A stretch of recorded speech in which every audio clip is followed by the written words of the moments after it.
This is Pattern Interrupt, a short episode designed to gently disrupt a belief or habit that may be quietly shaping how you feel in dating. Let's talk about clarity and why wanting it early sometimes makes everything feel heavier instead of better.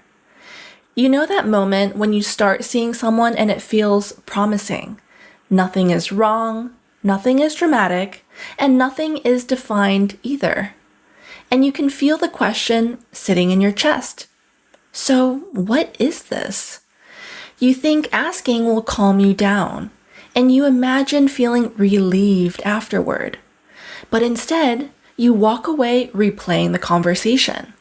Did I ask too soon? Did I make it awkward? Did his answer mean something? And suddenly, you feel more on edge than you did before you asked. And here's why that happens.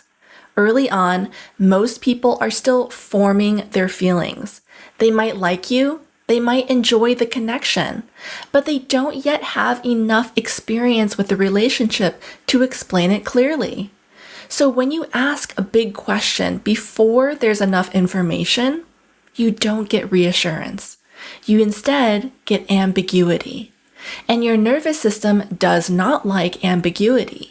So it starts filling in the blanks, usually with worst-case scenarios. And that's where the anxiety comes from. Not because you did something wrong, but because the question arrived before the relationship had a chance to show you the answer. This does not mean that you should not want clarity. It means that clarity has a rhythm. Early clarity comes less from conversations and more from watching what someone does over time. Do they keep showing up? Do they stay emotionally engaged? Do you feel steadier with them as time goes on? When you let those patterns form first, clarity starts to feel grounding instead of shaky. If you find yourself wanting clarity very early, it does not mean that you're needy. It usually means uncertainty has hurt you before. The goal isn't to silence that instinct. It's to slow it down just enough to let reality speak. Because clarity that comes from patterns tends to calm the body, and clarity that's forced too early often does the opposite.